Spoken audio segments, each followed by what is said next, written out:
मुक्ता परत्रमोक्षमाप्नुयात् तच्छ्रुत्वा भगवद्वाक्यं नारदो मुनिरब्रवीत। श्री भगवान ने कहा, हे वत्स, संसार के ऊपर अनुग्रह करने की इच्छा से आपने बहुत अच्छी उत्तम बात पूछी है। जिस व्रत के करने से प्राणी मोह से मुक्त हो जाता है उसे आपको बताता हूँ, सुने हे वत्स। स्वर्ग और मृत्युलोक में दुर्लभ भगवान सत्यनारायण का एक महान पुण्यकर व्रत है।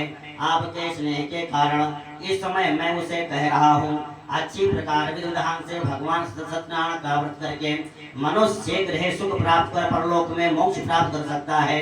भगवान की ऐसी वाणी सुनकर नारद मुनि ने कहा, क्या?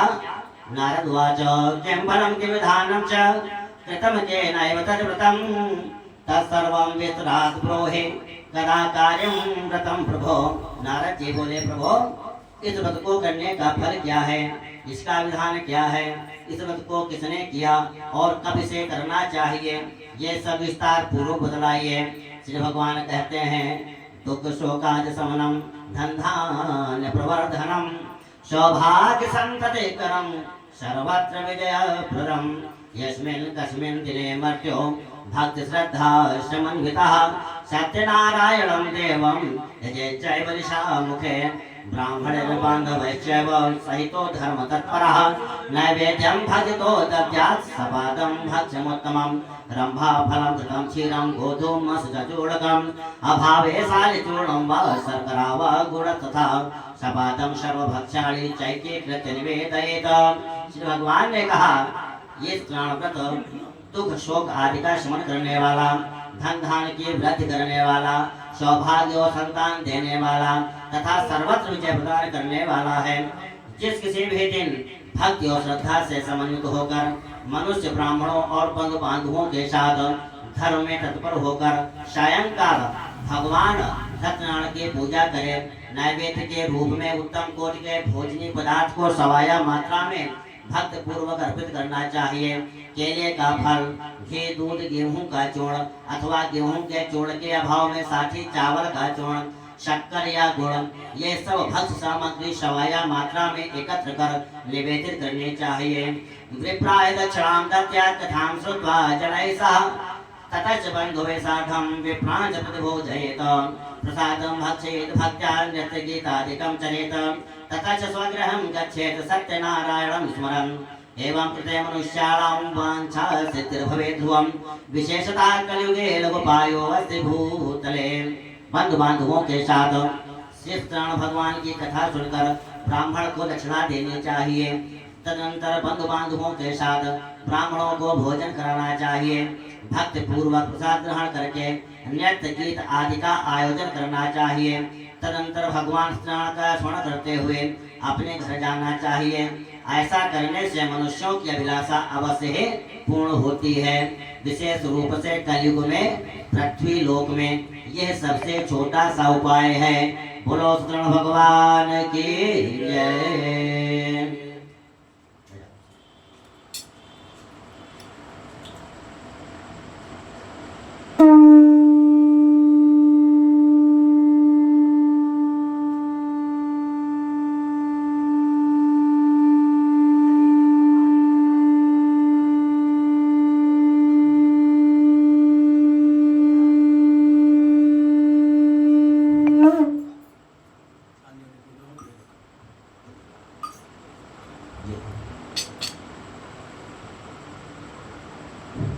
बोलो सत्यनारायण भगवान की जय। सूतवाच, सूत जी क्या कहते हैं?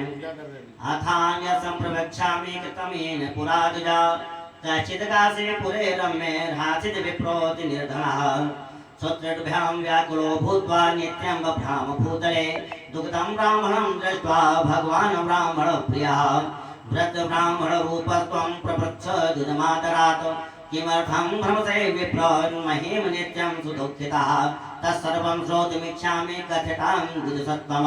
श्री सूत जी बोले, हे द्विजो, अब मैं पुनः पूर्व काल में जिसने इस सत्यनारायण व्रत को किया था उसे भली भांति विस्तार पूर्वक कहूंगा। रमणीय काशी नामक नगर में कोई अत्यंत निर्धन ब्राह्मण रहता था। भूख और प्यास से व्याकुल होकर वह प्रतिदिन पृथ्वी पर भटकता रहता था।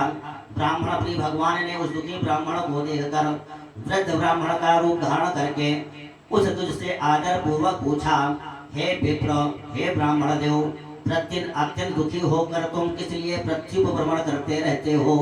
हे दुश्रेष्ठ, हे ब्राह्मण श्रेष्ठ, ये सब बतलाओ, मैं सुनना चाहता हूँ। ब्राह्मण वाच, ब्राह्मण क्या कहते हैं? ब्राह्मणोति दरिद्रोहम भिक्षार्थम वै भ्रमे महिम उपायम यदि जानासे कृपया कथय प्रभो। ब्राह्मण बोला, प्रभु मैं अत्यंत दरिद्र ब्राह्मण हूँ और भिक्षा के लिए ही पृथ्वी पर घूमा करता हूँ। यदि मेरी इस दरिद्रता को दूर करने का आप कुछ उपाय जानते हो तो कृपा पूर्वक बतलाइए। वृद्ध ब्राह्मण वाच, ब्राह्मण क्या कहते हैं? भगवान क्या कहते हैं? सत्यनारायणो विष्णु वांछितार्थ फलप्रदः तत्सत्वं पूजनं विप्र कुरुष्व व्रतमुत्तमं यत्कृत्वा सर्वदुःखेभ्यो मुक्तो भवति मानवः विधानं च तस्यापि विप्राया भासयतः सत्यनारायणो वृद्धस्तत्रैवान्तरधीयत तद्वतं संकरिष्यामि यदुक्तं ब्राह्मणेन वै इति संचिन्त्य विप्रोऽसौ रात्रौ निद्रां न लब्धवान्। वृद्ध ब्राह्मण ने कहा, हे ब्राह्मण देव, सत्यनारायण भगवान विश्व अभीष्ट फल को देने वाले हैं। हे विप्र, हे ब्राह्मण देव, तुम उनका उत्तम व्रत एवं पूजन करो, जिसे करने से मनुष्य भी दुखों से मुक्त हो जाता है। और व्रत के विधान को वे ब्राह्मण से यत्न पूर्वक कहकर वृद्ध ब्राह्मण रूपधारी भगवान सत्यनारायण वहीं पर अंतर ध्यान हो गए। वृद्ध ब्राह्मण ने जैसा कहा है उस व्रत को अच्छी प्रकार से वैसे ही करूंगा, ये सोचते हुए उस ब्राह्मण को रात में नींद नहीं आई। ततः प्रातः समुत्थाय सत्यनारायण व्रतं करिष्यति संकल्प्य भिक्षार्थमगमदजुजः तस्मिन्नेव दिने विप्राः प्रचुरं द्रव्यमाप्तवान् तेनैव बन्धुभिः सार्धं सत्यश्रुतमाचरत सर्वदुःखविनिर्मुक्तः सर्वसम्पत्समन्वितः बभूव साधु श्रेष्ठो तस्यास्य प्रभावतः। तथा प्रवृत्तकालं च मासे मासभृतं कृतम् एवं नारायणस्य व्रतं कृत्वा द्विजोत्तमः सर्वपापविनिर्मुक्तो दुर्लभं मोक्षमाप्तवान्। तदनंतर प्रातः काल उठकर सत्यनारायण का व्रत करूंगा ऐसा संकल्प करके वो ब्राह्मण भिक्षा के लिए चल पड़ा। उस दिन ये ब्राह्मण को भिक्षा में बहुत सा धन प्राप्त हुआ। उसी धन से उसने बंधु बांधवों के साथ भगवान सत्यनारायण का व्रत किया। इस व्रत के प्रभाव से वो श्रेष्ठ ब्राह्मण सभी दुखों से मुक्त होकर समस्त संपत्तियों से संपन्न हो गया। उस दिन से लेकर प्रत्येक महीने उसने यह व्रत किया। इस प्रकार भगवान सत्यनारायण के इस व्रत को करके वो श्रेष्ठ ब्राह्मण सभी पापों से मुक्त हो गया और उसने दुर्लभ मोक्ष पद को प्राप्त किया। प्रथमस्यदा विप्र पृथिव्यां संकरिष्यते तदेव सर्वदुःखं तो मनुजस्य विनश्यते एवं नारायणेनोक्तं नारदाय महात्मने मया तत्कृतं विप्र किमन्यत् कथयामि वः। हे विप्र, पृथ्वी पर जब भी कोई मनुष्य शिव सत्यनारायण का व्रत करेगा उसी समय उसके समस्त दुख नष्ट हो जाएंगे। हे ब्राह्मणों, इस प्रकार भगवान नारायण ने महात्मा नारद जी से जो कुछ कहा मैंने वो सब आप लोगों से कह दिया। आगे अब और क्या कहूँ? जैसे है वो जो ऋषि कहते हैं तस्मात् विप्राच्युतं केन पृथिव्यां चरितं मुने तत्सर्वं श्रोतुमिच्छामः श्रद्धास्माकं प्रजायते। ऋषियों ने कहा, हे मुने, इस पृथ्वी पर ब्राह्मण से सुने हुए व्रत को किसने किया? हम वो सब सुनना चाहते हैं। उस व्रत पर हमारी श्रद्धा हो रही है।